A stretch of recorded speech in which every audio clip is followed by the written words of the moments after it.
Welcome to జనం మాట. నేను మీ చంద్ర. రాష్ట్రంలో ఎన్నికల వాడివేడి మొదలైంది. అందులో భాగంగా వైఎస్ఆర్సీపీ సిద్ధం పేరుతో సభలు పెడుతుంటే టీడీపీ కూడా జెండా పేరుతో సభలు పెట్టింది. నిన్న జెండా పేరుతో సభలు పెట్టి పవన్ కళ్యాణ్ గారు జగన్మోహన్ రెడ్డి గారిని తిట్టారు. మరి తిట్టడానికే సభలు పెట్టారో లేకుంటే వైఎస్ఆర్సీపీని ఓడించడానికి సభలు పెట్టారా అన్న విషయాల గురించి మనతో పాటు మాట్లాడడానికి వైఎస్ఆర్సీపీ నాయకులు ఉమామహేశ్వర రెడ్డి గారు ఉన్నారు. సార్ చెప్పండి, నిన్నటి రోజు జెండా పేరుతో సభ పెట్టి జగన్మోహన్ రెడ్డి గారి గురించి పవన్ కళ్యాణ్ వివాదాస్పదమైన వ్యాఖ్యలు చేశారు, తిట్టారు కూడా. మరి ఈ వ్యాఖ్యలు మీరు ఎలా చూస్తున్నారు? పవన్ కళ్యాణ్ వ్యాఖ్యల్ని అసలు పట్టించుకునేవాడు ఎవడు ఉన్నాడు? అతను తిట్టడానికే కదా అతను ఉంది. చంద్రబాబు నాయుడు దగ్గర ప్యాకేజ్ తీసుకొని ఈరోజు జగన్మోహన్ రెడ్డి గారిని తిట్టడం కోసమే కదా అతను ఈ గత 3 సంవత్సరాల నుంచి చేస్తున్నటువంటి ప్రయత్నం.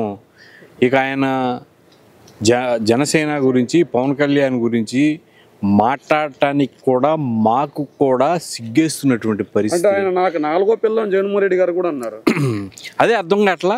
అసలు 4వ పిల్లం జగన్మోహన్ రెడ్డి గారు ఏంది? ఆడా మగ తెలియదా అతనికి? పవన్ కళ్యాణ్కి ఆడా మగ కూడా తెలియట్లేదా? జగన్మోహన్ రెడ్డి గారు మగోడండి, ఎట పిల్లం అవుతారు? అసలు ఏం మాట్లాడుతున్నాడో ఏం చేస్తున్నాడో తెలియదు. ఆ జనాల్లో ఉన్నటువంటి ఆ ప్రజల్లో ఉన్నప్పుడు ఏదో మైకి ఇస్తే ఏదో కనుక కోతికి కనుక కొబ్బరి చెప్పిస్తే ఏదో చేసిద్ది అంటారు. ఆ సామెతలో ప్రకారం అతను మాట్లాడుతున్నటువంటి పరిస్థితి. ఈరోజు ఉభయ గోదావరి జిల్లాల్లో నాకు ఉన్నటువంటి బలగం, నాకున్నటువంటి మద్దతు, నాకున్నటువంటి ప్రజానికం ఇక ఎవరికి లేదని చెప్పుకుంటున్నటువంటి పవన్ కళ్యాణ్ మరి నిన్న జరిగినటువంటి సభలు చూస్తే ఏమన్నా ఉంది అసలుకి? సార్ మీరేమో సభ అటర్ ఫ్లాప్ అంటున్నారు, వాళ్ళేమో జెండా సభ సక్సెస్ చూసి వైఎస్ఆర్సీపీ నాయకులు దడుచుకున్నారు, ప్యాంటులు తడుపుకున్నారు. అందులో భాగంగానే సిద్ధం సభ 3వ తేదీ జరగాల్సిన సిద్ధం సభ 10వ తేదీకి వాయిదా వేసుకున్నారు అంటున్నారు. ఈరోజు పత్రికలో ప్రముఖంగా రాసుకొచ్చారు. అసలు వాళ్ళు సభ అక్కడ జరగక ముందే మేము వాయిదా పడింది కదా మా ప్రోగ్రాం. వాళ్ళ సభ చూసి మేము వాయిదా వేసేది ఏమన్నా జ్ఞానం ఉందా? వాళ్ళు తింటుంది అన్నమేనా? అసలు వాళ్ళకి ఒక రాజకీయంగా ఒక పరిజ్ఞానంగా ఉండి రాజకీయ వ్యక్తులైన వాళ్ళు, రాజకీయ పార్టీ అధ్యక్షులేనా? వాళ్ళకంటే ముందే మేము వాయిదా వేసుకున్నాం. వాళ్ళ సభ జరగక ముందే సభను చూసి మాకు ప్యాంట్లు తడవటం, మాకు చొక్కాలు తడవటం ఏందండి మాట్లాడేది? వాళ్ళకా తడుస్తుంది మాకా? ఈరోజు టీడీపీ అను జనసేన పొత్తు అన్నారు, ఆ 2 అయిపోయింది. బీజేపీతో పెట్టుకున్నారు, బీజేపీతో కూడా అయిపోయింది. మళ్ళీ నెక్స్ట్ కాంగ్రెస్తో ఇండైరెక్ట్గా పెట్టుకుంటున్నారు. అన్ని పార్టీలు కలుపుకొని వస్తున్నారు. ఈరోజు చెబుతున్నాం మేము కూడా పేపకు ఒకడు వచ్చి మా జగన్మోహన్ రెడ్డి గారిని ఒకళ్ళు మాట్లాడట ఇవన్నీ ఎందుకు? మొత్తం గుంపు కట్టుకొని ఈ ఆంధ్ర రాష్ట్రంలో ఉన్నటువంటి పార్టీలు మొత్తం అయితే ఉన్నాయో మొత్తం గుంపు కట్టుకొని మొత్తాన్ని రమ్మనండి. 24లో మేమేందో చూపిస్తాం. మేము ప్యాంట్లు తడుపుకున్నాం అంటున్నారు కదా, మీరు గుంపుగా రండి, మొత్తం అన్ని పార్టీలు ఏకమై రండి, అన్ని పార్టీల్లో మద్దతు తీసుకొని రండి, మేమేంటో చూపిస్తాం. మా నియోజకవర్గం 175 ఏదైతే మా జగన్మోహన్ రెడ్డి గారు 175కి 175 అని చెప్తా ఉన్నారో ఆ 175 నియోజకవర్గాలని గెలవటానికి ఏ విధంగా మేము ముందుకెళ్ళాలనే లక్ష్యంతోనే మేము ఈరోజు ముందుకెళ్తూ ఉన్నాం. ప్రజలు మద్దతు తెలపడానికి వాళ్ళు ఎక్కువ శాతం మా వైపే ఉన్నారు. ప్రజల సంక్షేమ పథకాలు అందుకున్న వాళ్ళు మా వైపే ఉన్నారు. అభివృద్ధి చూసిన వాళ్ళు మా వైపే ఉన్నారు. ఈరోజు చదువుకున్నటువంటి విద్యార్థుల దగ్గర నుంచి మరి పెన్షన్ తీసుకున్నటువంటి వృద్ధుల వరకు కూడా మాకే మద్దతు తెలిపే ఇదిలో ఉన్నారు. మేము 175కి 175 ఏదైతే మా నాయకుడు నమ్మకం పెట్టుకున్నాడో ఆ నమ్మకాన్ని ఒమ్ము చేయకుండా ఈరోజు వైఎస్ఆర్ కాంగ్రెస్ పార్టీ దానికి తగ్గ ప్రణాళిక సిద్ధం చేసుకొని ముందుకు సాగుతుంది తప్ప వీళ్ళ సభల గురించో, వీళ్ళ మాటల గురించో, వీళ్ళు మాట్లాడే తీరు గురించో, వీళ్ళ గురించి పట్టించుకునే పరిస్థితుల్లో మేమైతే లేవు. వీళ్ళని మేము లెక్క చేసే పరిస్థితుల్లో లేవు. వాళ్ళు ఎన్ని వాగినా సరే, ఎన్ని మాట్లాడినా సరే మేము అసలు వాళ్ళ గురించి మాట్లాడే ప్రసక్తే లేదు. మేము మాట్లాడటానికి కూడా మాకు సిగ్గు, మాకు ఆలోచన కూడా లేదు. సార్ అదేవిధంగా టీడీపీ యువ నాయకుడు నారా లోకేష్ గారు రాష్ట్ర వ్యాప్తంగా పాదయాత్ర చేసి అధికారంలోకి తీసుకుని వస్తారు టీడీపీ జనసేన అన్న నాయకుడు నిన్న సభలో కనిపించట్లేదు, ఎందుకంటారు? చెప్పే కదా నేను ఇంతకుముందు కూడా మీరు ఎప్పుడో నా దగ్గర మాట్లాడినట్టుండ, మీతో చెప్పినట్టుండా. లోకేష్ అనే ఒక లక్ష్యం ఉందా?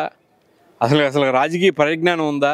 ఆయనకి ఏం తెలుసు అని చెప్పి ఆయన ఏదో ఆ రోజు జగన్మోహన్ రెడ్డి గారు పాదయాత్ర చేశాడు, మనం కూడా పాదయాత్ర చేయాలనే ఆలోచనతో ప్రజల్లోకి వెళ్ళాలి, మనకు కూడా ఉన్నటువంటి బాడీ తగ్గిద్దనే ఆలోచనతో వచ్చాడు తప్ప ప్రజల్లోకి వెళ్ళి ప్రజల్లో చైతన్యవంతులను చేసి ప్రజలకి వాళ్ళ పార్టీ విధానాలు చెప్పి రాజకీయంగా ఎదగాలనో లేకపోతే ఇంకోటి చేయాల వాళ్ళ నాన్న ఏదో కష్టపడి ఏదో చేసి అధికారం తీసుకొస్తే వాళ్ళ నాన్న ఎట్టొకట్ట పక్కకి నెట్టి వాళ్ళ నాన్న వెనుపోటు ఏ విధంగా పొడుస్తాడో తెలుసు కదా. ఆ రక్తంలో నుంచి వచ్చినోడే కదా. ఎన్నిపోటు అతనికి కూడా చంద్రబాబు నాయుడికి పొడిచి ఇతను కుర్చీ లాగుదాం అనే ఆలోచనే కానీ కష్టపడి ప్రజల్లోకి వెళ్ళి ప్రజల మద్దతు కోరి ప్రజల యొక్క మన్నులు పొంది ప్రజల యొక్క దీవెనలు పొంది అధికారంలోకి రావాలనే ఆలోచన లోకేష్కి లేదు. లోకేష్ అటువంటి వాడు కాదు. లోకేష్ ఈరోజు సభల్లో కానరాకపోవడానికి కారణం లేకపోతే ఇంకోటైనా సరే ఈరోజు చంద్రబాబు నాయుడికి లోకేష్కి మేము ఇంతలోనే చెప్పాము వాళ్ళిద్దరికి ఇంట్లో పడతలేదు అని. ఈరోజు తేట తెల్లమైంది. ఈరోజు సభ రాకపోవడానికి కారణం అదే. ఈరోజు ఎందుకంటే ఈరోజు లోకేష్ వచ్చాడు అంటే పవన్ కళ్యాణ్ వస్తే నాకు ఎక్కడ తగ్గిద్దాం అని చెప్పి ఆలోచనతో లోకేష్ ఉన్నాడు. వాళ్ళు కూడా ఇవాళ పవన్ కళ్యాణ్ అనే అతను వాళ్ళని విధానం తెలుసుకోలేకపోతున్నాడు. మరి అంత అమాయకుడిగా ఎందుకు ఉన్నాడో మాకు అర్థం కావట్లా.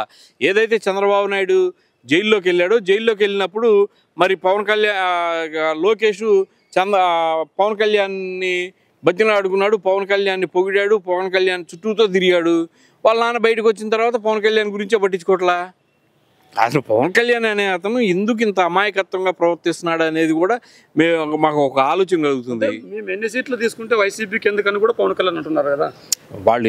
వాళ్ళే చెప్పారు కదా మాకు అన్ని సీట్లు వస్తాయి ఇన్ని సీట్లు వస్తాయి మేము అట్లా ఇట్లా అని చెప్పి మాట్లాడారు కదా. వాళ్ళు ఎన్ని సీట్లు తీసుకుంటే మేము చెప్పాం. నువ్వు ఈరోజు జగన్మోహన్ రెడ్డి గారిని తిట్టి జగన్మోహన్ రెడ్డి గారి మీద ఏదో అబండాలు వేసి జగన్మోహన్ రెడ్డి గారు అయ్యి అని మాట్లాడుతున్నటువంటి వ్యక్తివి నువ్వు 175 నియోజకవర్గాల్లో పోటీ చేయమని అడుగుతున్నాం కదా. ఎందుకు పోటీ చేయలేకపోతున్నావు నువ్వు? మరి 175 నియోజకవర్గాల్లో ఎందుకు పోటీ చేయలేకపోతున్నావు? ఆఖరికి ఈరోజు చంద్రబాబు నాయుడు ఒక బిస్కెట్ వేస్తే ఆ బిస్కెట్ తీసుకునే పరిస్థితిలో ఉండవు కదా. 24 సీట్లలో పోటీ చేసినప్పుడు జగన్మోహన్ రెడ్డి గారిని అందపాత్రలను తొక్కేస్తామంటున్నాడు. ఏది 24 సీట్లుగా? 24 సీట్లకు పోటీ చేసి ఆయన 24 సీట్లు గెలవాలనే మళ్ళీ చక్రవర్తి బలం కూడా తెలియక ముందు ఎన్నో మాట్లాడారు. తెలిసిన తర్వాత ఆయన బలం ఏంటో ఎక్కడండి బల చక్రవర్తి బలం ఏందో తెలియకుండా మాట్లాడటానికి ఇతను బలం తెలిసిపోయింది కదా. 24 సీట్లకే పరిమితం అయ్యాడంటే ఇవాళ అర్థమైంది. ఇవాళ నేను వైఎస్ఆర్ కాంగ్రెస్ పార్టీకి నేను మాట్లాడతాం కాదు. ఈరోజు పల్లెటూరుల్లోకి వెళ్ళి పొలాల్లో ఉన్నటువంటి ఆ పొలం చేసుకున్నటువంటి మహిళల్ని ఎవరైతే పొలం మరి రైతు కూలీలుగా ఉన్నారో వాళ్ళని పోయి అడగండి.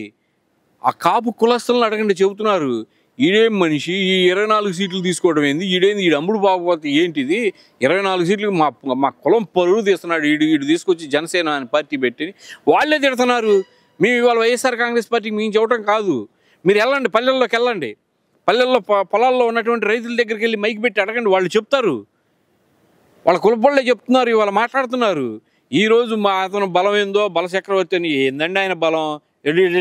తలక ఇవ్వటం బలం ఏందండి? ఆయనకి ఏమన్నా ఉందా? బుర్ర ఉందా?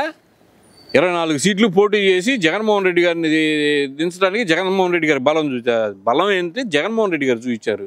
ఒక్క సీటుతో మొదలయ్యి వితిన్ 10 సంవత్సరాల్లో ఈ రాష్ట్రంలోనే కాదు ఈ దేశంలో రాజకీయ చరిత్రలో లేని విధంగా 51% ఓటు శాతం తీసుకొచ్చినటువంటి మనగాడు బలవంతుడు మా నాయకుడు జగన్మోహన్ రెడ్డి గారు. నువ్వు 10 సంవత్సరాల పైన అయింది ఈరోజు పార్టీ పెట్టి ఎక్కడన్నా నువ్వు ఒక పార్టీ నువ్వు ఒక నాయకుడుగా ఒక నాయకత్వాన్ని నువ్వు ఈరోజు ఏర్పరచుకున్నావా? ఈరోజు జగన్మోహన్ రెడ్డి గారు 151 సీట్లు తెచ్చుకోవడమే కాక ఈ రాష్ట్రంలో అతనికంటూ ఒక సైన్యాన్ని అతనికంటూ ఆ పార్టీకి సంబంధించినటువంటి ఒక క్యాడర్ని ఆ పార్టీలో మరి లోకల్ బాడీస్ నుంచి సంస్థాగతంగా నిర్మించుకున్నటువంటి పార్టీ ప్రజల చేత నిర్మించబడ్డాడు జగన్మోహన్ రెడ్డి గారు. ఈరోజు జగన్మోహన్ రెడ్డి గారు నా పార్టీ అని చెప్పుకోవట్లా, ప్రజల పార్టీ ఇది. జగన్మోహన్ రెడ్డి గారికి మద్దతు తెలుపుతున్నటువంటి ప్రజల్లో వచ్చినటువంటి పార్టీ. ఈరోజు అతను వచ్చి పార్టీ పెట్టి ప్యాకేజీలు తీసుకొని మీరు నాకు పార్టీ మద్దతు తెలపండి, మన వైపు ఉండండి, మన కులపోళ్ళంతా నా దగ్గర రాండి అని చెప్పి మాట్లాడుకునే పరిస్థితి జగన్మోహన్ రెడ్డి గారు పవన్ కళ్యాణ్ చేస్తున్నాడు ఆ పని. జగన్మోహన్ రెడ్డి గారు ఆ విధంగా లేదే. అతని మగతనం ఏందో అతను బలం ఏందో నిరూపించుకున్నాడు. ఇంకా నువ్వు బలచక్రవర్తి బలం మేము చూసేదేంది? మేము ఆల్రెడీ బలవంతుడు మా నాయకుడు ముందు వచ్చి నువ్వు ఏదో అంటారు చూసావా, ఆంజనేయుడు ముందు ఏదో కుప్పగంతులు అన్నట్టు మా ముందు వచ్చి జగన్మోహన్ రెడ్డి గారి ముందు నువ్వు చేసేది ఏందబ్బా? ఊరక మాట్లాడితే పవన్ కళ్యాణ్ గురించి కూడా పదే మేము మాట్లాడినా కూడా మాకే సిగ్గుగా ఉంది అతని గురించి మాట్లాడతానే. అతని గురించి మేము మాట్లాడతానే మా స్థాయి మేము కించపోసుకోవడం పవన్ కళ్యాణ్ గురించి మాట్లాడితే మేము